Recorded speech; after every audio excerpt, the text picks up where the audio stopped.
Kitab Nabi Yesaya pasal yang ke-59 ayat yang ke-19 dikatakan demikian oleh firman Tuhan. Maka orang akan takut kepada nama Tuhan di tempat matahari terbenam dan kepada kemuliaannya di tempat matahari terbit. Lalu ayat atau kalimat berikutnya ini yang saya mau ajak kita lihat sama-sama. Sebab ia akan datang seperti arus dari tempat yang sempit yang didorong oleh nafas Tuhan. Saya mau ulang pada kalimat terakhir. Saudara perhatikan pada Alkitab saudara masing-masing. Alkitab berbunyi demikian. Sebab ia akan datang seperti arus dari tempat yang sempit yang didorong oleh nafas Tuhan. Nah, New American Standard Bible menerjemahkan dengan kalimat begini. For he will come, karena ia, Tuhan akan datang, like a rushing stream, seperti suatu arus yang kuat, yang mendesak, yang nyemprot kuat sekali, yang bergerak cepat sekali, kuat dan cepat, which the wind of the Lord drives, di mana angin daripada Allah itu yang mendorong sehingga arus itu muncul. Dalam bahasa Indonesia dikatakan, ia akan datang seperti arus dari tempat yang sempit. Terjemahan katakan rushing stream, arus yang kuat dan cepat, dia akan datang seperti itu. Dan dari mana sumbernya? Yang didorong oleh nafas Tuhan. Nah perhatikan, dalam bahasa Ibrani, kata angin, kata nafas, dan kata roh, itu dari satu kata yang sama, yaitu ruah. Sehingga terjemahan lain daripada kalimat ini adalah, Tuhan itu akan datang melanda kita seperti like a rushing stream, suatu arus yang kuat dan cepat sekali, yang didorong bukan hanya oleh angin Tuhan, bukan hanya oleh nafas Allah, tapi oleh roh Allah sendiri yang mendorong sehingga dia akan datang seperti suatu gelombang arus yang begitu cepat dan datang melanda kehidupan kita. Itu adalah cara kerja Tuhan kita. Jadi Anda perhatikan, sebelum Allah melawat kita, maka rohnya akan berembus, nafasnya akan dihembuskan. Nafas ini yang memberikan Adam kehidupan. Rohnya akan berembus, angin dari Allah akan berembus. Lalu hasilnya apa? Suatu angin, suatu aliran yang begitu kuat, yang begitu hebat, yang begitu cepat, arus yang begitu kuat akan muncul karena dorongan daripada angin ini. Nah, saya menggambarkan begini saudara. Kehidupan kita sebagai anak-anak Tuhan seringkali akan dibawa oleh Allah, di mana Tuhan mengizinkan arus-arus Allah, gelombang-gelombang Tuhan akan datang dalam kehidupan kita. Itu bukan gelombang persoalan, tetapi gelombang yang justru akan membuat kita naik dan membawa kita sampai ke pantai yang dituju. Saya menggambarkan hidup orang Kristen seperti seorang yang sedang bermain berselancar. Siapa yang tahu namanya olahraga selancar? Coba angkat tangan tinggi-tinggi. Yang tidak pernah dengar atau nggak ngerti selancar itu apa? Coba angkat tangan tinggi-tinggi. Kalau nggak angkat tangan saya akan tanya loh saudara. Yang nggak tahu coba angkat tangan tinggi-tinggi. Tahu semua? Tahu? Jadi kalau saya datang kepada saudara yang tidak angkat tangan, Anda bisa menjelaskan di depan? Siapa yang tahu coba angkat tangan tinggi-tinggi. Siapa yang tidak tahu, angkat tangan tinggi-tinggi. Siapa yang tidak bisa bahasa Indonesia sehingga kalimat saya kurang jelas? Oke, dengar baik-baik. Enggak ada yang bilang, wah kamu keterbelakang, selancar aja enggak tahu. Saya kalau enggak diberitahu orang juga enggak tahu. Nah, olahraga ini, coba gambarin, saya gambarin. Nah, ini selancar, saudara, ini selancar. Kalau mau tahu, inilah selancar. Jadi begini nih, atletnya kalau Anda lihat ke Hawaii atau ke Pulau Bali, di pantai-pantai ada banyak orang mainan begini. Di Marina nggak ada saudaraku, begitu naik langsung tenggelam soalnya. Jadi nggak ada gelombangnya. Nah, atlet selancar itu gimana? Dia punya papan selancar, lalu kemudian dia menuju ke pantai, tentu bukan kolam ikan, dia ke pantai. Dan pantai itu harus pantai yang ombaknya besar. Lalu kemudian dia akan berenang.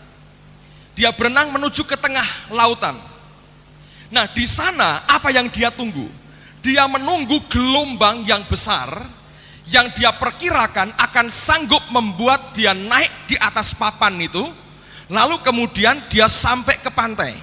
Kalau masih belum jelas, sesekali nonton Hawaii 5-0, saudara. Itu ada orang main selancar. Nah, itu gambarannya. Nah, atlet ini dia akan berenang dengan papannya, dia menuju ke tengah. Dia tidak bisa langsung naik di atas papannya, nggak bisa. Yang dia tunggu apa? Dia tunggu gelombang. Dan ternyata tidak semua gelombang bisa membuat dia naik dan sampai ke pantai. Dia harus menunggu gelombang yang menurut dia cukup besar atau paling besar, yang itu akan membawa dia naik di atasnya dan kemudian dia akan sampai ke pantai kembali. Nah, di dalam perlombaan seperti itu, atlet ini harus pandai-pandai membaca akan ketinggian gelombang dan kapan saatnya dia bisa naik di atasnya. Sebab kalau ada gelombang terbesar datang dan dia kehilangan kesempatan untuk naik di atasnya, padahal lawan-lawannya sudah naik di atasnya, orang ini akan tertinggal. Dan belum tentu dalam waktu yang singkat ada gelombang yang sama besarnya akan datang membawa dia ke pantai. Nah, ini olahraga selancar. Saya gambarkan hidup orang Kristen pun demikian. Ada saat-saatnya di mana roh Allah dihembuskan begitu kuat dalam hidup kita, like a rushing stream, suatu arus, suatu gelombang yang begitu besar, yang begitu kuat akan melanda kita. Dan itulah saatnya di mana saudara dan saya, sebetulnya kalau engkau mampu tangkap gelombang itu, akan dibawa Allah meluncur lompatan rohani yang luar biasa dan lompatan hidup yang dahsyat sekali. Kalau setiap anak Tuhan bisa mengerti kapan momentum saat paling tepat di mana Allah mulai bergerak menghembus dalam hidup kita, dan engkau masuk di dalamnya, engkau naik pada gelombang itu, saudara akan jadi orang yang luar biasa di hadapan Allah dan di hadapan dunia. Orang-orang ini adalah orang-orang yang tahu memanfaatkan momentum dan saat di mana Allah melawat dan mengunjungi akan kehidupan mereka. Dalam hal pekerjaan, hal yang sama terjadi. Dalam hal alam rohani, hal yang sama terjadi. Saya perhatikan, senantiasa ada momentum-momentum tertentu yang dia berikan dalam hidup kita, dan itulah saatnya ketika roh Allah berhembus, angin Tuhan berhembus, nafas Allah berhembus, dan arus yang kuat itu datang dalam hidup kita. Itulah saatnya engkau naik dengan papan selancar hidupmu, dan engkau naik tinggi di atas gelombang Allah, dan gelombang Allah itu akan membawa engkau sampai ke pantai yang Tuhan siapkan buat kehidupan kita masing-masing. Hanya terus terang, saudara, ternyata untuk melihat gelombang Allah seperti ini tidak mudah. Karena kadang-kadang gelombang ini sepertinya hal yang natural, yang biasa.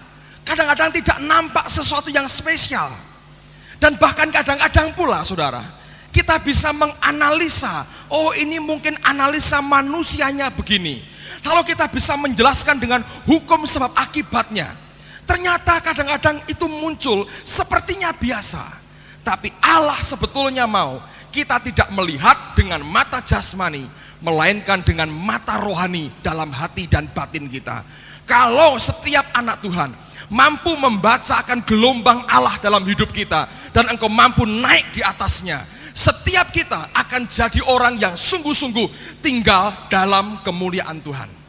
Nah, sekarang saya ingin buktikan, tidak begitu mudah sebetulnya buat setiap orang percaya untuk bisa membaca akan gelombang Tuhan ini. Kenapa? Karena begini, saudara, gelombang yang terbesar yang pernah Allah beri itu kapan? Dalam sepanjang sejarah hidup manusia, gelombang terbesar yang Allah pernah beri adalah ketika Yesus datang ke dunia sebagai manusia. Itu gelombang akibatnya begitu kekal bagi seluruh dunia, terutama bagi orang Yahudi. Nah, ternyata gelombang itu hanya mampu dibaca oleh sedikit orang. Mari kita lihat Alkitab kita sama-sama. Buka bersama dengan saya Injil Lukas pasal yang ke-19. Lukas 19 ayat yang ke-41 sampai dengan ayat yang ke-44. Lukas pasal 19 ayat 41 sampai dengan ayat yang ke-44. Lukas 19 mulai ayat 41. Dan ketika Yesus telah dekat dan melihat kota itu, ia menangisinya, katanya, "Wahai betapa baiknya jika pada hari ini juga engkau mengerti apa yang perlu untuk damai sejahteramu. Tetapi sekarang hal itu tersembunyi bagi matamu. Sebab akan datang harinya bahwa musuhmu akan mengelilingi engkau dengan kubu, lalu mengepung engkau dan menghimpit engkau dari segala jurusan. Dan mereka akan membinasakan engkau beserta dengan pendudukmu, dan pada tembokmu mereka tidak akan membiarkan satu batu pun tinggal terletak di atas batu yang lain." Perhatikan kalimat terakhir ini. "Karena engkau tidak mengetahui saat bila mana Allah melawat engkau." Tuhan berkata, dia meratapi Yerusalem. Kenapa? Karena engkau tidak tahu saat bila mana Allah melawat engkau. Dalam bahasa Inggrisnya digunakan kata time of visitation, saat kunjungan Tuhan. Jadi rupanya kedatangan Yesus itu digambarkan sebagai saat kunjungan Tuhan. Itu momentum yang sangat berharga bagi pertama-tama orang Yahudi, tapi juga untuk seluruh dunia. Karena kedatangan Yesus itu menggenapi nubuat yang begitu banyak dalam perjanjian lama. Nah, apa yang ditunggu oleh para nabi tiba-tiba jadi kenyataan. Itu rushing stream yang hebat sekali. Arus yang begitu kuat dan gelombang yang begitu besar Allah berikan kepada orang Yahudi dan buat dunia ini. Tapi rupanya menjelang saat dia disalibkan, Yesus menangis. Dia meratapi Yerusalem dan dia berkata, "Seandainya engkau tahu apa yang perlu untuk damai sejahteramu, tapi sekarang hal itu tersembunyi bagi matamu. Engkau gak bisa lihat, aku datang, gelombang Tuhan begitu kuat melanda engkau sekalian, tapi engkau tidak pernah mengerti, ini momentumnya, ini saatnya berbalik kepada Allah." Saudara, akibat karena orang Yahudi tidak mampu melihat gelombang Tuhan yang pernah dia berikan lewat kedatangan Yesus, apa yang terjadi? Sampai dengan hari ini, hampir 2000 tahun kemudian, gelombang yang sama belum datang lagi, saudara. Akibat ketika mereka kehilangan kesempatan memanfaatkan momentum Allah, time of visitation, waktu kunjungan Allah. Ketika mereka gagal naik di atasnya dan menikmati kemuliaan Allah di situ, 2000 tahun kemudian belum datang juga gelombang yang punya kemampuan yang sama memberi mereka hidup yang kekal. Ada banyak orang berkata begini, "Wah, kalau saya enggak, Pak. Saya kalau hidup zaman Yesus, wah asik sekali. Pokoknya modal saya 5 roti 2 ikan. Sudah. Enggak perlu uang." Oh, enggak perlu. Begitu mau habis, saya bilang, "Tuhan, silahkan dipotong-potong. Silahkan didoakan, bagi-bagi, makan-makan." Saya ikut makan sambil bawa keranjang 12, katanya begitu. Kalau seandainya, kadang-kadang di film-film itu ada mesin waktu, saudara. Itu khayalan orang. Oh, kembali ke abad 15, kembali abad ke-15 gitu. Kembali ke abad yang ke 100 atau abad yang ke 20, 13 misalnya, kembali ke sana gitu.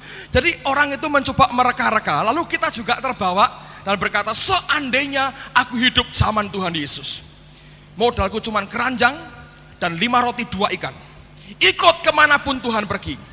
Kalau saya lapar, toh murid-muridnya juga lapar, mau makan, nih 5 roti 2 ikan, bagi-bagi, potong-potong diberkati, sisanya masukkan keranjang, sambil jalan gang tau sedikit-sedikit jual, roti ajaib, roti bisa beranak sendiri," begitu, saudara. Lalu dijual, uangnya untuk modal, ikut Tuhan. Wah, asik.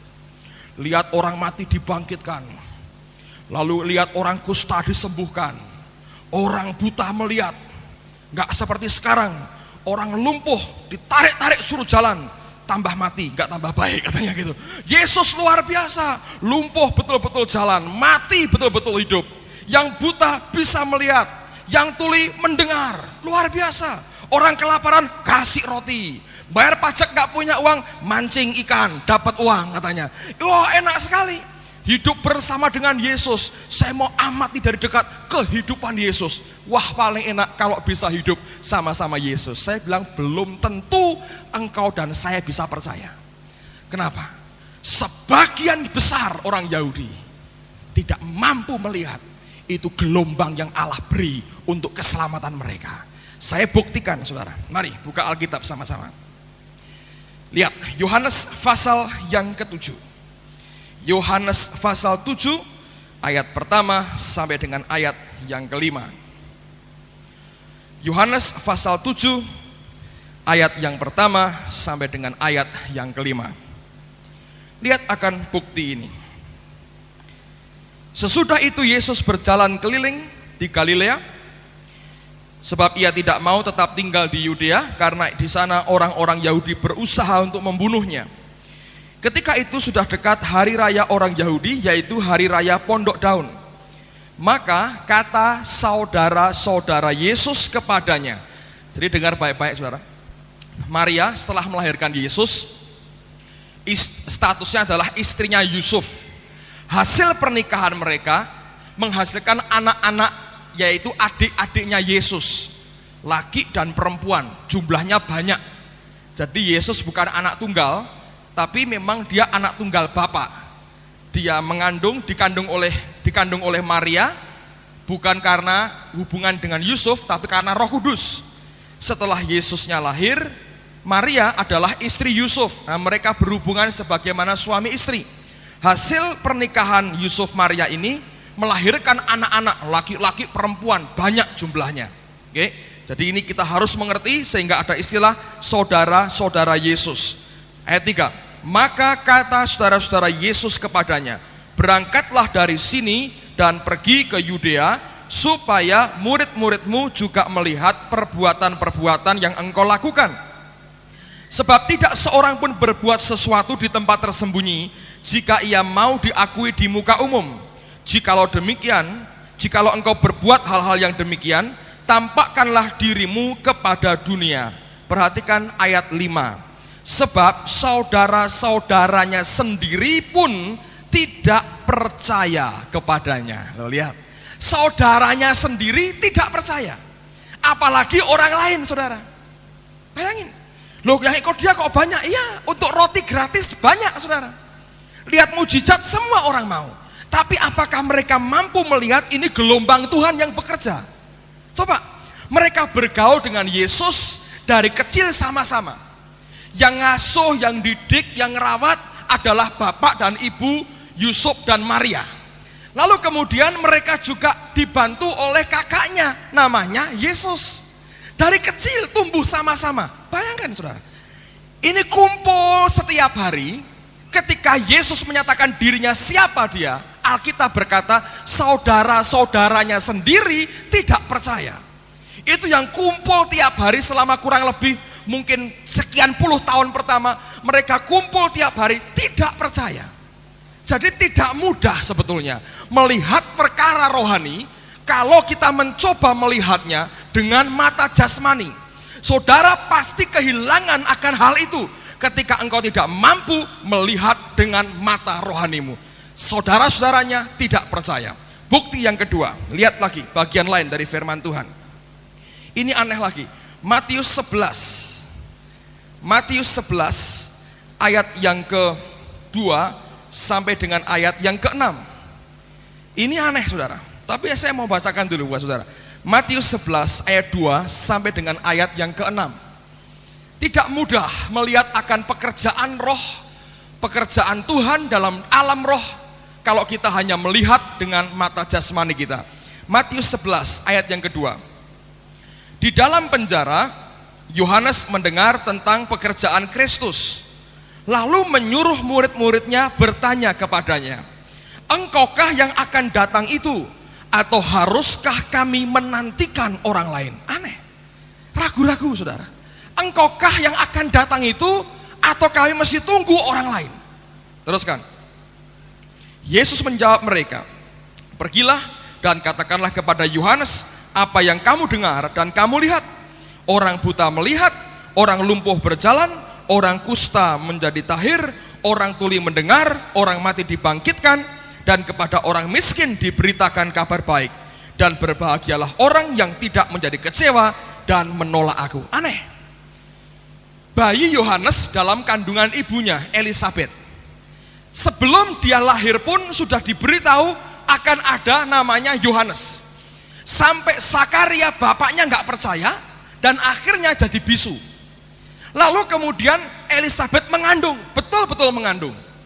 Nah, ketika Elisabeth yang mengandung itu ketemu dengan Maria yang sama-sama mengandung, ketika Elisabeth mendengar salam Maria, Alkitab berkata, bayi dalam kandungannya yaitu Yohanes ini melonjak. Alkitab berkata, maka penuhlah Elisabeth dengan Roh Kudus. Jadi bayi ini rohnya sudah sensitif. Dia tahu ini Tuhannya datang, ngelonjak bayinya. Bayangin. Kemudian ketika Yohanes Pembaptis ini mulai kerja, dia khotbah dengan gaya yang begitu khas dan dia baptis banyak orang. Yesus datang. Tidak ada orang yang peduli. Ini seperti orang biasa. Loh, Yesus tidak nampak hebat loh seperti yang lain. Enggak. Dia seperti manusia biasa. Enggak ada bulatan putih di atasnya kayak The Saint, itu enggak ada. Enggak ada malaikat kecil-kecil 3 goyang-goyang, enggak ada juga. Biasa, manusia biasa. Biasa seperti yang lain. Dia datang seperti orang lain. Yohanes tajam rohnya. Langsung dia berkata, inilah anak domba Allah yang mengangkut dosa isi seluruh dunia. Lalu kemudian dia berkata, membuka tali kasutnya aku tidak layak. Ketika Yesus minta dibaptis, dia berkata, jangan, engkau yang baptis aku. Dan Tuhan tidak mau. Dia berkata, jangan, baptis aku, supaya aku menggenapi seluruh maksud dan kehendak Bapa. Ketika dibaptis, Yohanes dengar, dia lihat langit terbuka, roh Allah turun di atasnya. Dia dengar suara, inilah anakku yang kukasihi, kepadanya aku berkenan. Dia dengar semuanya. Tapi saudara, ketika dalam penjara, dalam penderitaan di dalam penjara sebelum dia mati, ketika pikiran manusianya kerja, dia bertanya, betul enggak ini Mesias? Bayangin. Yang namanya Yohanes saja ragu-ragu. Jadi kalau saudara itu kumpul dengan Yesus, belum tentu percaya. Cari rotinya ya, bayar pajak sama mancing ikan, mau itu ya mungkin saudara. Tapi kalau engkau sampai nyembah percaya kepadanya, belum tentu, karena itu anugerah. Jadi kalau hari ini kita bisa percaya pada Yesus, jangan jual dengan harga berapapun. Itu anugerah luar biasa. Amin saudara. Ini orang-orang lihat Yesus tidak bisa melihat inilah Allah yang turun ke dunia. Contoh paling menjengkelkan sekali itu ahli-ahli Tauratnya Herodes, saudara. Ingat, orang Majus datang. Dia ngomong sama Herodes, kami lihat ada bintangnya di timur, raja orang Yahudi baru lahir. Tunjukkan kepada saya mau menyembah. Bingung Herodesnya, raja orang Yahudi kan aku, bukan kamu orang lain. Bayi baru lahir, aku lihat bintangnya katanya. Nah oke, tunggu sebentar. Dia kumpulkan ini ahli-ahli Taurat, orang-orang pinternya dikumpulkan. Dia bilang, cari di kitab nabi-nabi, di mana Mesias raja itu lahir. Bukain Alkitab yang mereka punya, kitab-kitab dibuka semua, perpustakaan dibongkar. Ketemu. Mereka berkata di Bethlehem, Yudea, di sana lahirnya. Ngerti nggak saudara? Ngerti. Dia baca Alkitab, kitab-kitab berkata di Bethlehem. Diberitahu di Bethlehem. Orang Majusnya pergi, ahli Tauratnya pergi nggak? Enggak. Tapi ngerti nggak? Ngerti saudara. Ngerti tapi nggak ngerti. Aneh kan? Mata jasmaninya lihat, tapi mata hatinya nggak bisa lihat saudara. Hanya dengan mata rohani yang tajam, saudara dan saya akan mampu melihat setiap arus Tuhan, gelombang Tuhan yang dia akan hadirkan dalam kehidupan kita. Hanya kalau ada orang-orang yang sungguh-sungguh melihat dengan mata rohani yang jelas dan tajam, orang itu yang tahu akan saat kunjungan Allah. Like a rushing stream, seperti arus yang kuat, dia akan datang dan rohnya akan menggembuskan itu. akan menghasilkan arus dan gelombang yang kuat untuk melawat kehidupan kita. Nah, sekarang saya akan beri contoh bagaimana sebetulnya supaya kita bisa mampu melihat akan gelombang Tuhan itu. Kembali kepada firman Tuhan. Mari buka bersama-sama, ini contoh yang luar biasa. Lukas pasal yang kedua. Lukas pasal yang kedua, ayat yang ke-25 sampai dengan ayat yang ke-38. Lukas pasal 2, ayat yang ke-25 sampai dengan ayat yang ke-8. Lukas pasal 2 mulai ayat 25. Adalah di Yerusalem seorang bernama Simeon. Ia seorang yang benar dan saleh, yang menantikan penghiburan bagi Israel.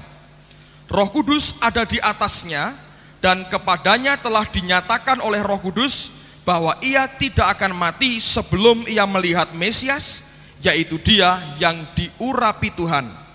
Ia datang ke bait Allah oleh Roh Kudus. Ketika Yesus anak itu dibawa masuk oleh orang tuanya untuk melakukan kepadanya apa yang ditentukan hukum Taurat, ia menyambut anak itu dan menatangnya sambil memuji Allah, katanya, "Sekarang Tuhan, biarkanlah hambamu ini pergi dalam damai sejahtera sesuai dengan firman-Mu, sebab mataku telah melihat keselamatan yang daripadamu, yang telah Engkau sediakan di hadapan segala bangsa, yaitu terang yang menjadi penyataan bagi bangsa-bangsa lain dan menjadi kemuliaan bagi umat-Mu Israel." Dan bapak serta ibunya amat heran akan segala apa yang dikatakan tentang dia. Lalu Simeon memberkati mereka dan berkata kepada Maria, ibu anak itu, "Sesungguhnya anak ini ditentukan untuk menjatuhkan atau membangkitkan banyak orang di Israel, dan untuk menjadi suatu tanda yang menimbulkan perbantahan. Dan suatu pedang akan menembus jiwamu sendiri, supaya menjadi nyata pikiran hati banyak orang." Lagi pula di situ ada Hana, seorang nabi perempuan, anak Fanuel dari suku Asher. Ia sudah sangat lanjut umurnya. Sesudah kawin ia hidup 7 tahun lamanya bersama suaminya, dan sekarang ia janda dan berumur 84 tahun. Ia tidak pernah meninggalkan bait Allah, dan siang malam beribadah dengan berpuasa dan berdoa.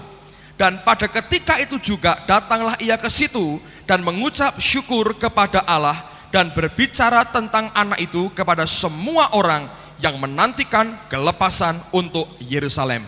Nah, perhatikan, ini luar biasa. Yesus setelah disunat, setelah pentahiran, dibawa ke bait Allah, bayi. Orang tuanya membawa 2 anak merpati, simbol bahwa mereka dari keluarga sederhana. Oke? Datang ke bait Allah. Apa keistimewaan bayi ini? Tidak ada. Secara manusia, bentuknya, modelnya tidak ada bedanya dengan bayi-bayi lain. Tidak ada. Alkitab berkata, maka bayi Yesus datang dikawal oleh ribuan malaikat. Nggak ada. Seperti bayi biasa, saudara. Bahkan dari keluarga sederhana. Orang mungkin lihat sebagai pemandangan biasa di bait Allah. Ada bayi dibawa oleh orang tuanya, dipersembahkan kepada Allah, diserahkan kepada Allah dengan membawa 2 ekor burung merpati. Biasa, pemandangan sehari-hari di bait Allah seperti itu. Tapi ada 2 orang yang mampu mengenali ini bukan bayi biasa, tapi ini Mesias Allah sendiri yang turun ke dunia. Nah, orang ini punya mata rohani yang tajam sehingga mampu melihat rushing streamnya Allah, mampu melihat arus Allah yang turun ke dunia pada waktu itu. Luar biasa. Nah, belajar dari orang seperti ini, saudara. Kalau tidak, kita akan amat terbatas melihat akan pekerjaan Tuhan di tengah-tengah kita, dan bahkan dalam hidup kita, keluargamu, pekerjaanmu, usahamu, segalanya. Lihat akan yang pertama, Simeon. Alkitab berkata, orang ini, nama Simeon artinya hearing, mendengarkan. Orang ini orang yang saleh, orang yang baik, orang yang benar. Dia penuh dengan Roh Kudus. Alkitab berkata, Roh Tuhan ada di atasnya, dan dia datang ke rumah Allah oleh karena pimpinan Roh Kudus sendiri. Oke, kita melihat faktor di mana pengaruh Roh Allah besar sekali. Tapi ada satu faktor yang orang Kristen seringkali tidak punya. Apa itu? Alkitab berkata Simeon ini orang yang menantikan penghiburan bagi Israel. Nah, kata menantikan dalam bahasa aslinya sebetulnya kalimat yang dipakai adalah menanti atau menunggu dengan keyakinan dan dengan kesabaran. Bukan hanya sekali, tapi terus-menerus menunggu. Nah, hanya orang yang hatinya menunggu di hadapan Tuhan, orang itu akan tahu kapan saatnya Allah melawat kehidupan kita. Saya beri contoh begini. Minggu yang lalu ada seorang pejabat Kodia yang meninggal dunia. Lalu kemudian dengan Bapak Sumarso saya melayat ke tempat orang yang meninggal. Nah, itu isinya pejabat Kodia. Lalu saya ikut dengan orang-orang lain itu ya nunggu, karena belum berangkat jenazahnya. Rupanya masih menunggu satu tamu penting. Siapa? Bapak Wali Kota. Kira-kira menjelang jam 2 siang, Pak Wali Kota datang. Datang lewat di depan saya. Kenapa saya tahu? Karena saya pernah diundang di kantornya urusan gereja ini, dan beberapa kali lihat pada waktu Betani diresmikan juga hadir, jadi hafal, wajahnya itu hafal. Dia lewat, Pak Marsu bilang, "Dik, Pak Wali datang." Oh iya, harusnya gitu kan, karena ini adalah salah seorang anak buahnya. Dia datang. Nah, Bapak Sumarso ini sedang cari seseorang temannya.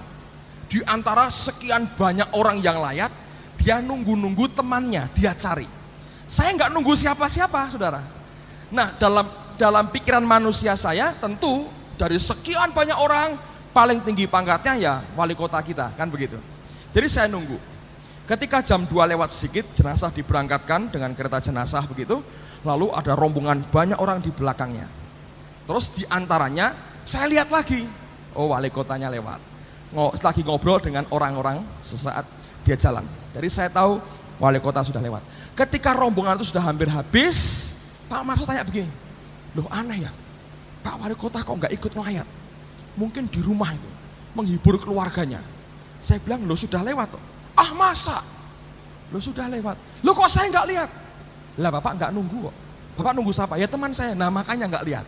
Lihat, orang kalau nggak nunggu-nunggu, saudara, yang ada orang penting lewat, dia nggak tahu. Yang dia tunggu adalah temannya, dan tidak ada temannya. Dia cari, nggak ada dek teman saya. Ya sudah, lalu ya mari kita pulangkan, tujuan kita ngelayat, selesai. Saya belajar sesuatu, saudara. Dalam hidup kita, kalau engkau mengabaikan Allah, ignore, engkau mengabaikan Tuhan, tidak engkau tunggu-tunggu, engkau tidak akan pernah ngerti saatnya ketika Allah melawat akan kehidupanmu. Nah, repotnya begini, banyak orang Kristen, kehidupannya itu tiap hari hanya rutin aja. Contoh gini, pagi bangun, pasang weker, bangun, oh hari ini mesti kerja, keluar sebentar, jalannya gini, geloyoran, nabrak sebentar, masuk kamar mandi, ceklek,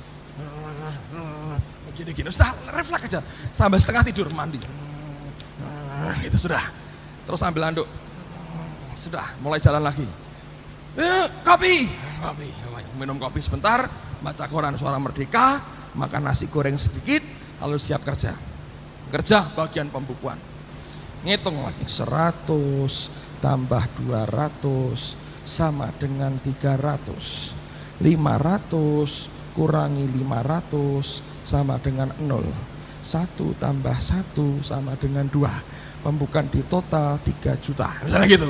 Dihitung semua, sudah selesai, sudah jam 4, kloneng, bel kantor, pulang, kukut, pulang, tutup, plek, tutup, kerja, jalan, sampai rumah, istirahat sebentar, blek, lihat TV, wah dagelan, wah ini senangan saya, selesai, lalu selesai, tidur, sebentar, mandi dulu, lalu anak-anak diurusi sebentar, malam dah capek, makan malam dulu, blek, tidur, saudara, besok bangun lagi, gitu aja, hidup tiap hari hanya gitu, bangun lagi, oh hari ini bayar utang, belum punya duit, cari alasan apa? Lah mulai lagi, hidupnya hanya itu aja, nggak pernah ada target rohani apa-apa, tidak pernah memikirkan bahwa Allah merencanakan sesuatu buat hidupku.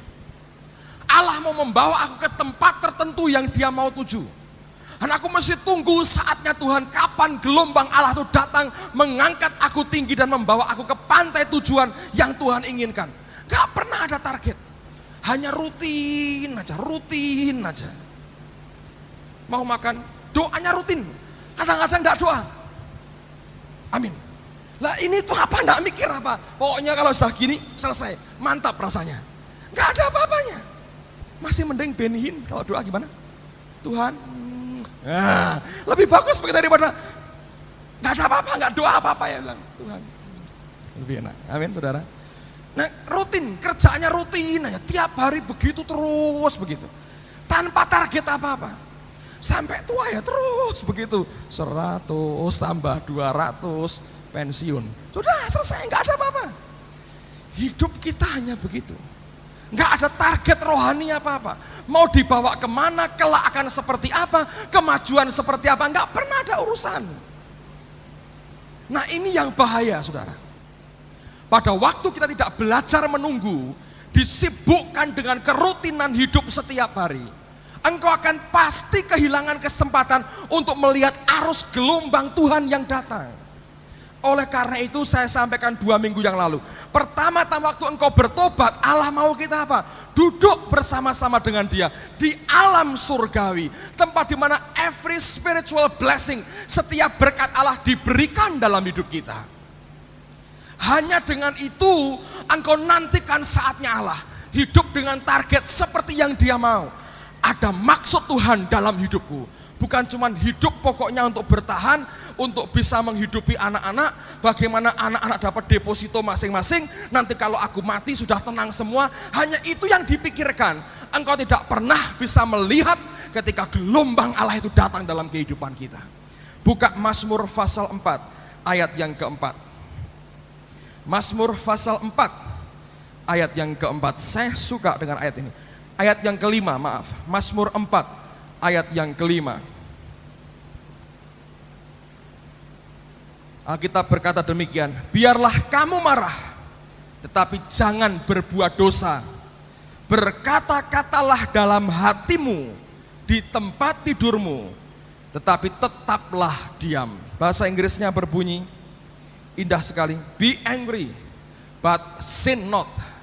Biarlah engkau marah, tapi jangan berbuat dosa. Terus dikatakan, commune with your own heart. Biarlah engkau bersekutu, berkomunikasi dengan hatimu sendiri.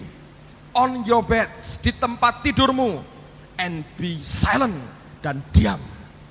Belajar commune with your own hearts, not with your own head, saudara.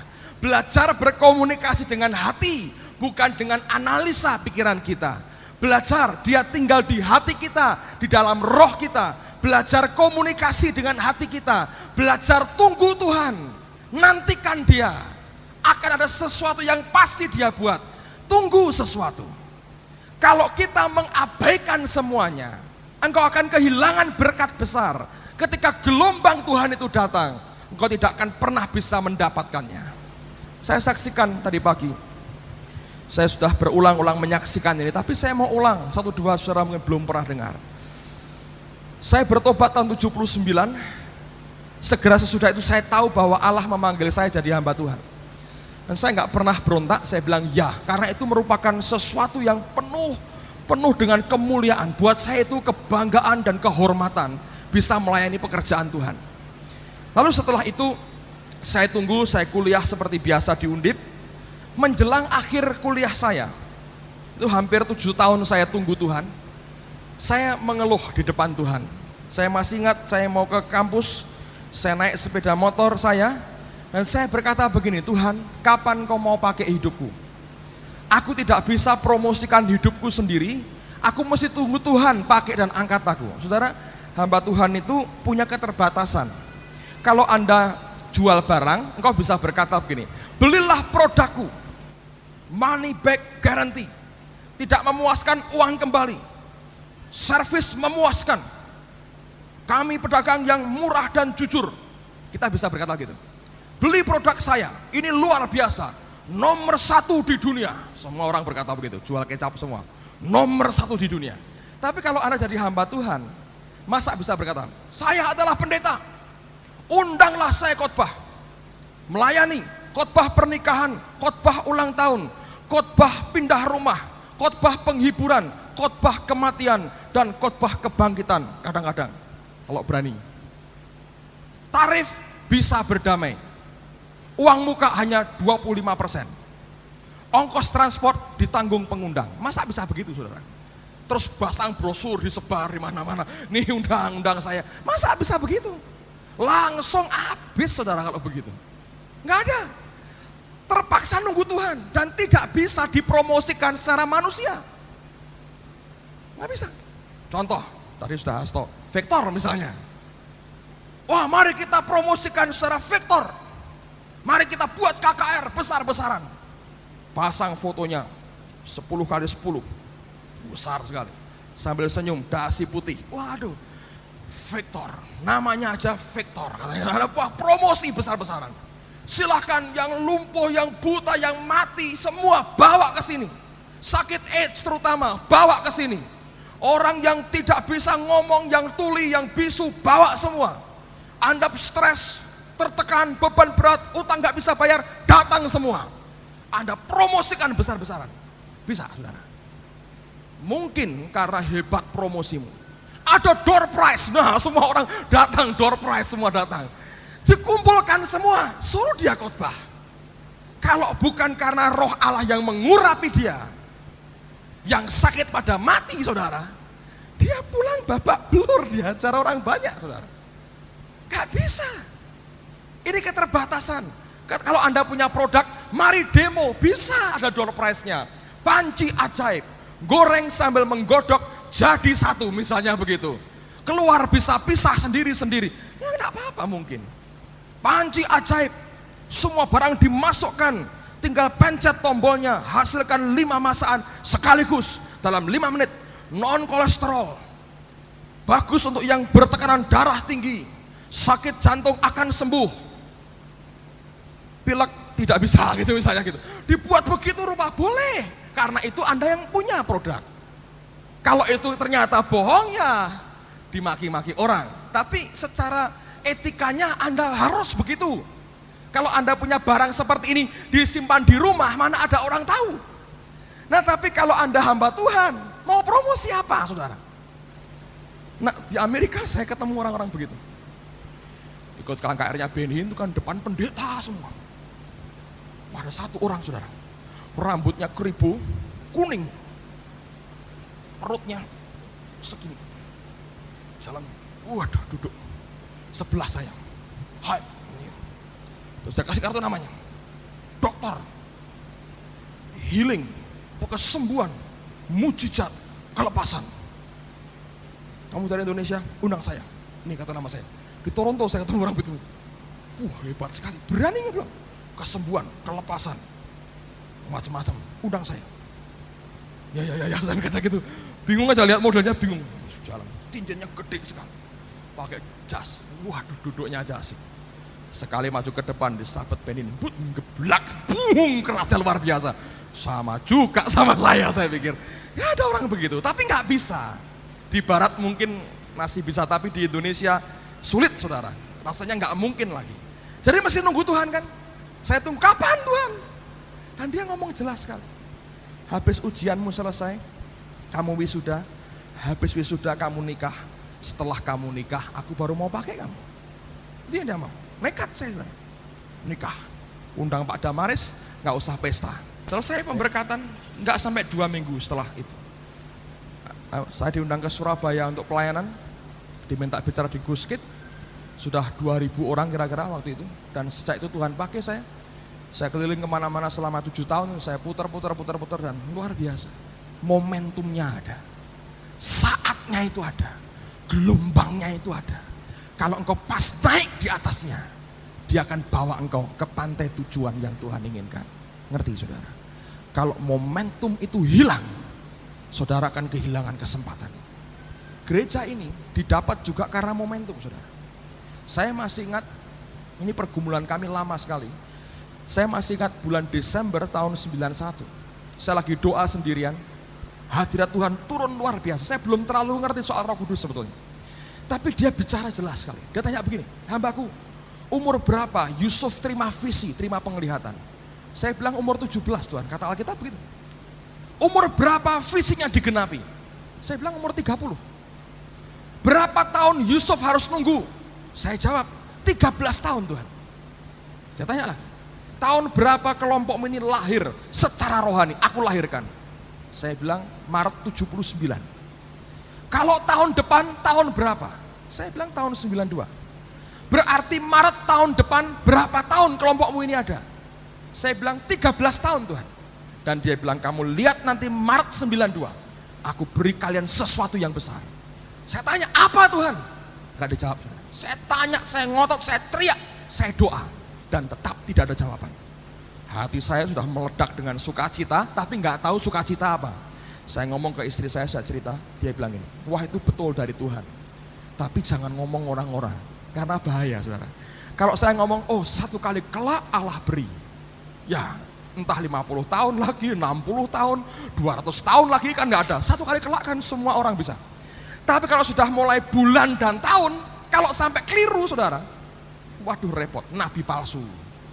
Ini bukan nubuat, tapi lu yang buat-buat, kan bisa gitu. Banyak hal terjadi. Tapi saya nggak tahan. Saya ngomong lagi ke teman, ke Pak Yohanes saya beritahu. Pulang dari Tegal, saya cerita.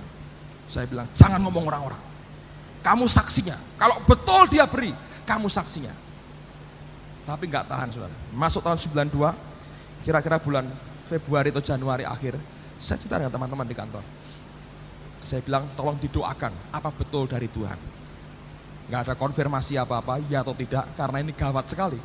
Karena sudah bulan dan tahun. Tapi sungguh, betul Maret 92, tempat ini yang Tuhan berikan buat kita. Amin, saudara. Luar biasa, dalam waktu kurang dari 2 bulan, izin gereja keluar. Itu berkat Tuhan.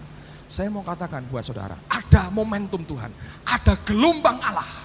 Dan setiap kita harus tunggu itu, kapan saatnya gelombang itu datang dalam hidup kita. Yang kedua, yang terakhir, orang yang bernama Hana. Hana artinya anugerah, pemberian Allah, anugerah. Nah saudara sekalian, Hana ini orang yang luar biasa. Dan ini kunci yang kedua, apa itu? Dia nikah pada waktu usia masih muda, dia menikah pada umur tertentu, pada waktu itu nggak terlalu tua orang menikah, lalu dia kawin selama 7 tahun. Setelah 7 tahun, dia menjanda. Setelah dia jadi janda, dia tidak menikah sampai usia 84 tahun dia ketemu Tuhan. Diperkirakan lebih dari 50 tahun dia habiskan waktunya untuk apa? Doa, puasa, ibadah di bait Allah dan tidak keluar dari bait Allah. Orang berkata dia nabiah. Dengar, di samping kita harus punya hati yang menunggu-nunggu Tuhan, apa yang kita butuhkan? Allah mau semua kita melewati jalan hidup yang mahal dan bukan jalan hidup yang murahan, saudara. Ada banyak jalan hidup yang murahan. Engkau bisa kompromi dengan dosa, hidup seenaknya, kumpul dengan orang yang tidak bertobat, engkau bisa hidup semaumu. Itu murahan sekali. Dan orang yang hidup dengan jalan hidup yang murah tidak akan pernah bisa melihat ketika gelombang Allah itu datang melanda hidupnya. Hanya orang yang berani menapai jalan hidup yang mahal, engkau berani bayar harganya. Orang seperti ini akan mampu melihat ketika gelombang Allah turun dalam kehidupan kita. Makin mahal harga yang kita bayar, makin mengikis kedagingan kita, makin terkikis kedagingan kita, makin tajam mata kita melihat akan gelombang Allah.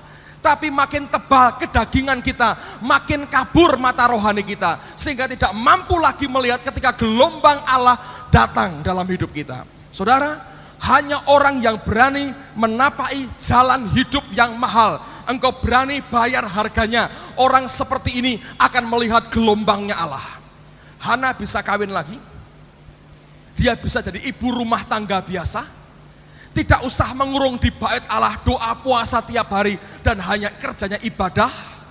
Tapi dia pilih jalan hidup yang mahal, jalan hidup yang menuntut akan pembayaran harga sepenuhnya dari hidupnya.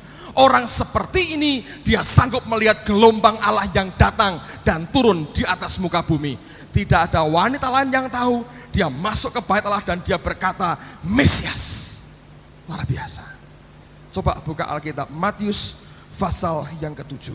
Seperti apa jalan hidup yang mahal itu? Matius 7, 13 dan 14. Matius pasal 7 ayat 13 dan ayat yang ke-14.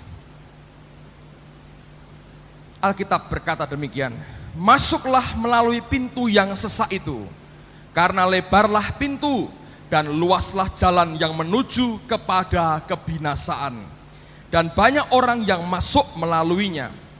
Karena sesaklah pintu dan sempitlah jalan yang menuju kepada kehidupan, dan sedikit orang yang mendapatinya. Ada dua jalan, yang lebar, yang luas, membawa kepada kebinasaan, yang gampang dilewati, yang murah dilewati, membawa kepada kebinasaan. Kalau engkau jalani hidup yang murah, asal engkau bisa hidup, kompromi dengan dosa, asal aku untung, itu murah sekali. Engkau bisa lewati dengan begitu gampang, membawa kepada kebinasaan. Tapi dia berkata, karena sesaklah pintu dan sempitlah jalan yang menuju kepada kehidupan, dan sedikit orang yang mendapatinya. Kata sempit dalam bahasa aslinya dipakai istilah contracted by pressure. Kata contracted itu menyempit, saudara. Menyempit, dipersempit oleh karena pressure, oleh karena tekanan. Kalau engkau melewati jalan hidup yang mahal, ditekan oleh dunia, kanan kirimu ditekan begitu rupa, membuat orang salah mengerti dengan engkau, orang gak pernah bisa ngerti akan hidupmu, ditekan kanan kiri, contracted by pressure, dipersempit oleh karena tekanan, dan tetap engkau mau lewati jalan hidup yang mahal itu, matamu akan dibuka lebar untuk melihat kemuliaan Tuhan. Berapa banyak orang Kristen bertobat, rombongan rame-rame, nangis-nangis, cinta Tuhan, ikut persekutuan, gak tahan setahun. Ketika pressure mulai datang, hilang. Ketika kenikmatan dunia mulai ditawarkan, ikut langsung. Jalan yang murahan, tidak berani bayar harganya.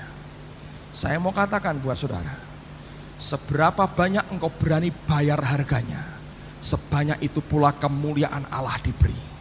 Kemuliaan Tuhan itu beraneka tingkat, saudara. Seperti barang yang dijual sistem kredit misalnya, saya gambarkan begitu. Ada mobil yang harga 2,5 juta, 15 juta, 50 juta, 300 juta. Semua ditawarkan kepada saudara. Yang ini semua, yang dari yang 2,5 sampai yang 300, engkau boleh bayar dengan uang muka yang sama, kata pembelinya, kata penjualnya, 30% saja. Kalau engkau berkata, oh 30%, yang mana? Oh sama, tidak saudara, nilainya berbeda. Ada yang 2,5, 15, 50, dan 300 juta. Kalau engkau berani bayar mahal, makin mahal engkau berani bayar, makin baik engkau dapat barangnya. Makin murah engkau berani bayar, makin buruk barang yang engkau bisa dapatkan. Kalau saudara dan saya tidak berani melewati jalan hidup yang mahal, seringkali itu berbelit, saudara. Engkau berpikir praktisnya begini, tapi jalan hidup yang mahal seringkali dipakai Tuhan untuk memutar hidup kita begitu rupa. Contracted, dipersempit oleh karena pressure, tekanan dalam hidup kita. Berani engkau menghadapi tekanan sekitarmu, berani engkau bayar sekalipun tekanan ekonomi, kehidupan, sosial, menekan hidup kita. Dan kita berkata, aku tetap mau lewati jalan ini, karena ini yang Tuhan pilih dan yang terbaik yang aku mesti lewati untuk menyukakan hatinya.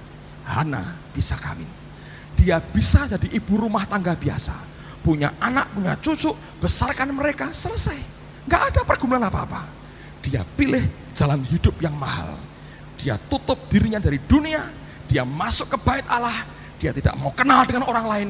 Dia beribadah, dia doa, dia puasa. Allah mulai bicara lewat dia. Alkitab berkata dia nabiah. Ketika bayi Yesus yang orang lain tidak ada yang tahu dibawa ke bait Allah, dia berkata Mesias. Dia berkhotbah dengan orang-orang, ini Mesias yang ditunggu-tunggu.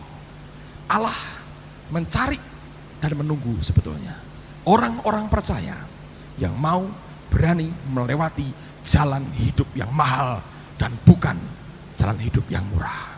Ayat yang terakhir 1 Korintus pasal yang kedua, mulai ayat yang ke-6, saya akan bacakan buat saudara. Kita akan selesai dengan ayat ini. 1 Korintus pasal yang kedua, mulai ayat yang ke-6. Dengar baik-baik. Sungguh pun demikian kami memberitakan hikmat di kalangan mereka yang telah matang, yaitu hikmat yang bukan dari dunia ini dan yang bukan dari penguasa-penguasa dunia ini, yaitu penguasa-penguasa yang akan ditiadakan. Tetapi yang kami beritakan ialah hikmat Allah yang tersembunyi dan rahasia atau misteri yang sebelum dunia dijadikan telah disediakan Allah bagi kemuliaan kita. Tidak ada dari penguasa dunia ini yang mengenalnya. Sebab kalau sekiranya mereka mengenalnya, mereka tidak menyalibkan Tuhan yang mulia. Tetapi seperti ada tertulis, apa yang tidak pernah dilihat oleh mata, dan yang tidak pernah didengar oleh telinga, dan yang tidak pernah timbul dalam hati manusia, semua yang disediakan Allah untuk mereka yang mengasihi Dia. Anda perhatikan, karena mereka tidak mengenal akan Yesus sebagai gelombang Allah yang besar, mereka menyalibkan Dia, menolak Dia, kehilangan kesempatan untuk menerima akan anugerahnya. Ayat 10. Karena kepada kita Allah telah menyatakan oleh Roh, sebab Roh menyelidiki segala sesuatu, bahkan hal-hal yang tersembunyi dalam diri Allah. Siapa gerangan di antara manusia yang tahu apa yang terdapat dalam diri manusia selain roh manusia sendiri yang ada di dalamnya? Demikian pula lah tidak ada orang yang tahu apa yang terdapat di dalam diri Allah selain roh Allah. Kita tidak menerima roh dunia, tetapi roh yang berasal dari Allah, supaya kita tahu apa yang dikaruniakan Allah kepada kita. Dan karena kami menafsirkan hal-hal rohani kepada mereka yang mempunyai roh, kami juga berkata-kata tentang karunia-karunia Allah dengan perkataan yang bukan diajarkan kepada kami oleh hikmat manusia, tapi oleh roh. Tapi manusia duniawi, perhatikan, tidak menerima apa yang berasal dari roh Allah, karena hal itu baginya adalah suatu kebodohan, dan ia tidak dapat memahaminya, sebab hal itu hanya dapat dinilai secara rohani. Tetapi manusia rohani menilai segala sesuatu, tetapi ia sendiri tidak dinilai oleh orang lain. Sebab siapakah yang mengetahui pikiran Tuhan sehingga ia dapat menasihati Dia? Tapi kami memiliki pikiran Kristus. Lihat, hal itu hanya dapat dinilai secara rohani. Comparing spiritual thing with spiritual. Membandingkan hal rohani dengan rohani, saudara. Ketika gelombangnya datang, hanya orang yang mata rohaninya dibuka oleh Allah akan mampu melihat momentum saat gelombang itu naik dalam kehidupan kita. Hanya kalau kita belajar menunggu-nunggu saat dimana time of visitation, saat kunjungan Allah itu nyata di tengah-tengah kita. Kalau kita belajar untuk mulai menjalani jalan hidup yang mahal, bukan jalan hidup yang murahan, saudara dan saya akan seperti Simeon dan Hana. Kalau tidak, engkau akan seperti ahli Taurat, orang-orang Farisi yang membaca huruf per huruf dari kedatangan Yesus tapi tidak percaya. Engkau mungkin akan seperti saudaranya Yesus yang secara fisik dekat dengan Dia di dalam gereja tapi tidak bisa melihat. Atau engkau seperti Yohanes yang pernah percaya dan hari ini engkau ragu-ragu kembali. Saya mau katakan kepada saudara, mari belajar dan mari semua kita rindu berkata, Tuhan, aku mau tunggu kapan saatnya gelombangmu itu datang dalam hidupku. Ada target Tuhan yang berlaku dalam hidupku. Biar mataku sanggup melihatnya. Dan ajari aku menjalani kehidupan di jalan yang mahal dan bukan jalan yang murah. Kita berdiri bersama-sama, saudara. Haleluya.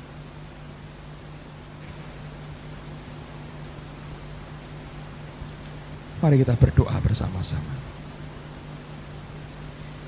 Saya mau ajak kita naikkan sebuah pujian. Lagu ini bagus sekali. Surely the presence of the Lord is in this place. Sungguh hadirat Allah ada di tempat ini.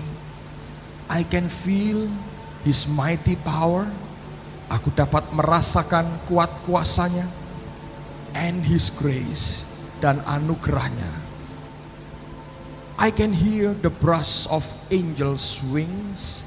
Aku bisa mendengar akan kepakan sayap malaikat. I see glory on each face. Aku melihat kemuliaan pada setiap wajah. Surely the presence of the Lord, sungguh hadirat Allah is in this place. Surely the presence of the Lord is in this place. I can feel His mighty power and His grace, and His grace. I can hear the brush of angels' wings. I see glory